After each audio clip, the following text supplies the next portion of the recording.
George Wagner's The Wolfman is an US horror movie from 1941, and unlike Dracula or Frankenstein, one of Universal Studios' 3 high-profile monsters, the others being The Mummy and The Creature from the Black Lagoon, with no direct literary source. It is also the only Universal monster to be played by the same actor, Lon Chaney Jr. For his Wolfman guest appearances, see the Dracula and Frankenstein retrospectives in all of the 1940s movies, and defined the rules and narrative patterns for this subgenre, some of which still hold true today. For some of the more modern werewolf interpretations, see the same named retrospectives. A tribute to the Wolfman director as the inventor of the werewolf film can be found in Joe Dante's The Howling from 1981. Here, the shrink and actual leader of the werewolves is called Dr. George Wagner, but he didn't actually invent it. The Wolfman is not even the first werewolf movie by Universal Pictures. There was already The Werewolf in 1913, but this one is considered lost.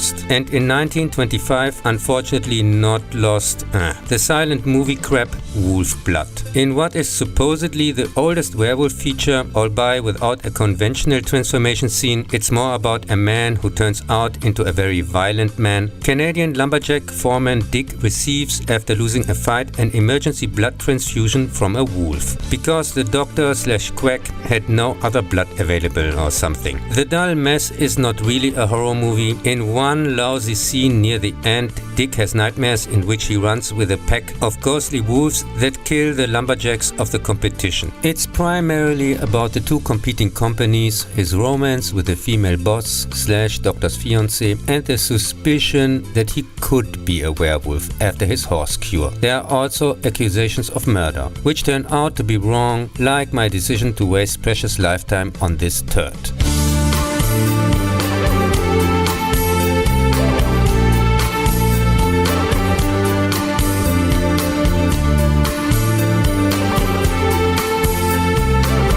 Already in 1935 appeared by Universal Stuart Walker's The Werewolf of London. Here, a London plant researcher is attacked by a werewolf in Tibet, and on his return turns into one himself under the full moon, and now kills a woman every night. According to a colleague, Dr. Yogami, a rare plant that only blooms by moonlight, which he had brought with him, seems to bring temporary healing. Yogami secretly steals the flowers from him and turns out to be the werewolf that infected him. He only heals himself with the last plant, so that, since now defenseless, his former victim kills him, only to be shot by the police while trying to kill his wife. You saw me standing by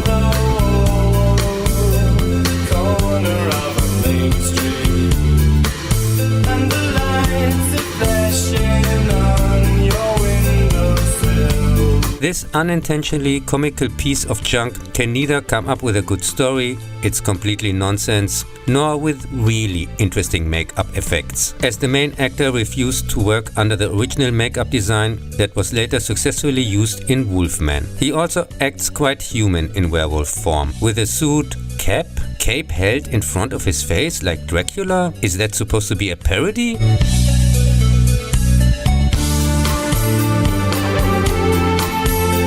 Gets himself knocked out in a fight, even though he was supposedly tearing iron bars out of the wall just beforehand. The whole thing seems more like an ultra-lame Dr. Jekyll and Mr. Hyde variation, and was quite rightly a flop often ignored.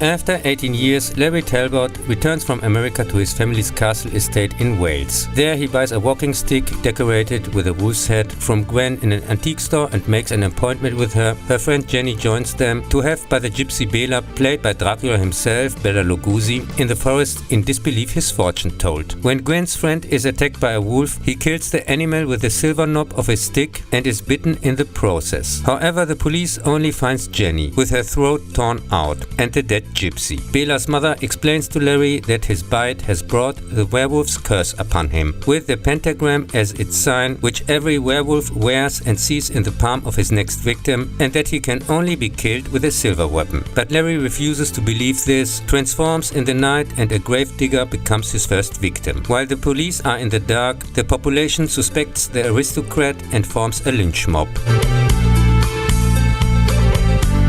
He falls into a bear trap as a werewolf, and the old gypsy woman comes to him and recites the poem of the wolf flower, which turns him back. Larry wants to leave the country, but when he says goodbye to Gwen, he sees a pentagram in the palm of her hand and flees. Hands the walking stick to his unbelieving father, Sir John, who ties him to a chair and confronts the gypsy. Werewolf Larry, who was apparently able to free himself off camera, attacks Gwen in the forest but is killed by his father with the silver stick before he can hurt her, and turns back under Sir John's stunned gaze after the old gypsy woman recites the poem again. Don't say a prayer for me now. Save it till the morning after. No, don't say a prayer for me now. Save it till the morning after. The classic among the werewolf movies still worth watching laid the foundations for several werewolf myths, such as the pentagram as its mark, or that only silver can kill it, but interestingly not the best known one. The Wolfman is the only universal werewolf movie in which the full moon does not appear even once. In the movie, he is not the trigger for the transformation, but the blooming of the wolf flower.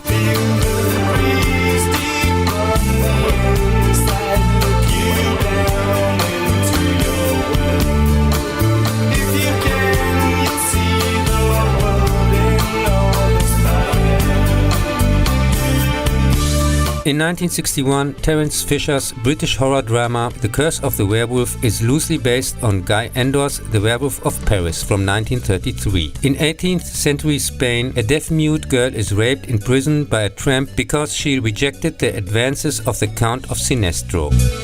After she takes revenge and escapes, she finds shelter with a doctor, but dies during the birth of her son Leon.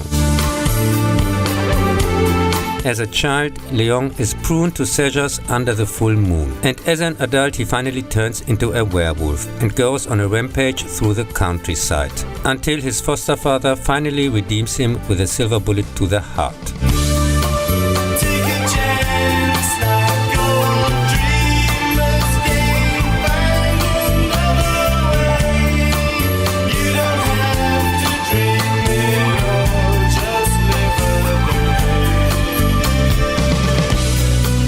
The first werewolf movie in color received mixed feedback, referenced among others in Howling and American Werewolf. The story also appeared in 1978 as a 15-page comic for the January issue of the magazine The House of Hammer, number 10. And like Terence Fisher's equally worth-seeing versions of Sherlock Holmes and Jekyll and Hyde, remained the only one of the British Hammer studios, as these were not as financially successful as Fisher's resurrections of Frankenstein, Dracula and the Mummy. Don't say a prayer for me now.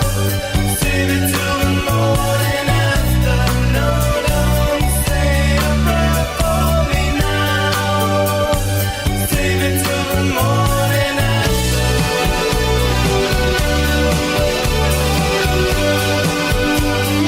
Save it till the morning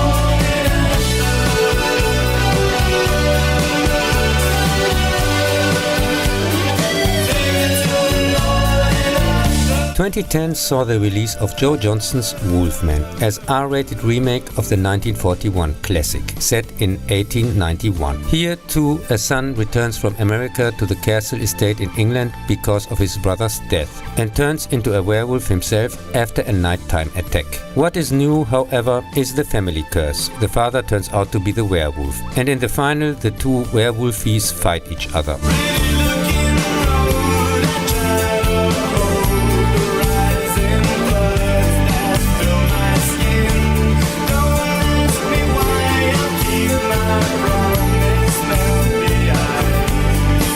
The from the start troubled $150 million production received mostly negative feedback and did not even make its costs worldwide back, making it one of the biggest flops. It was supposed to be released in 2008, but delayed at least 4 times. The actual director was replaced shortly before filming. There were tons of reshoots. The original score was first replaced, only to be used at the end anyway, but the composer was no longer available at the time, and so on.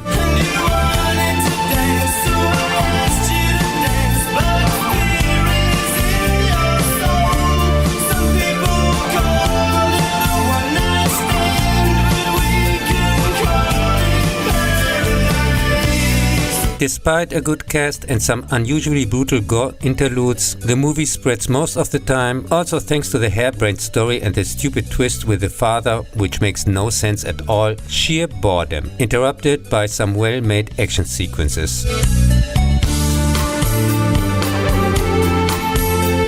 And especially the many CGI werewolf scenes, although Rick Barker did his usual fantastic, even Oscar-winning practical makeup work, are quite annoying. To make matters even worse, I had the glorious idea to watch it at the drive-in theater in winter, since I have always wanted to do that. The result was that I froze my ass off because I didn't have a parking heater and could hardly see anything, as it was shot far too dark, especially in the night scenes, even on a normal TV. Don't say a prayer for me now.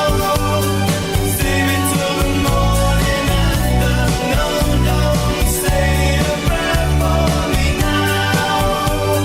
Save it till the morning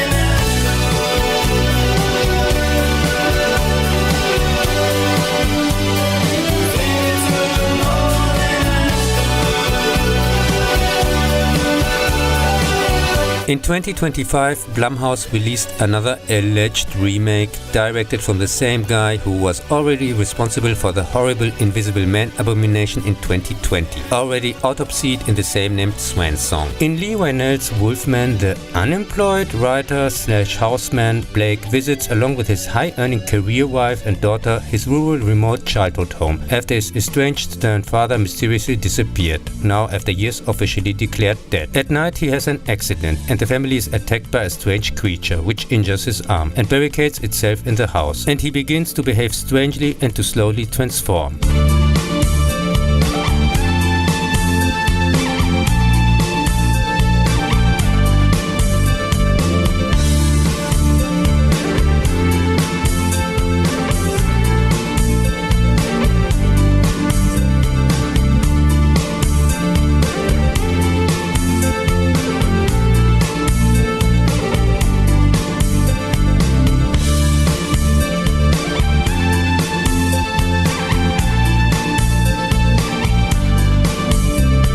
When the creature attacks again and he manages to kill it, they realize from its tattoo that the creature is his missing father.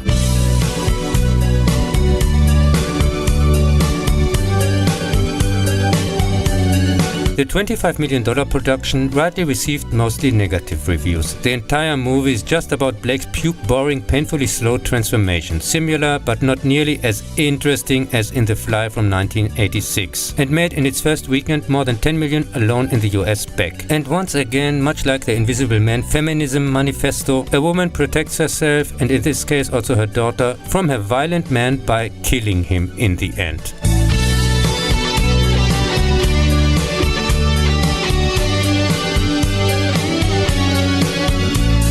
And again, only the name of the famous original is stolen, which is once again being used here for some twisted anti-male agenda of the director activist fuck.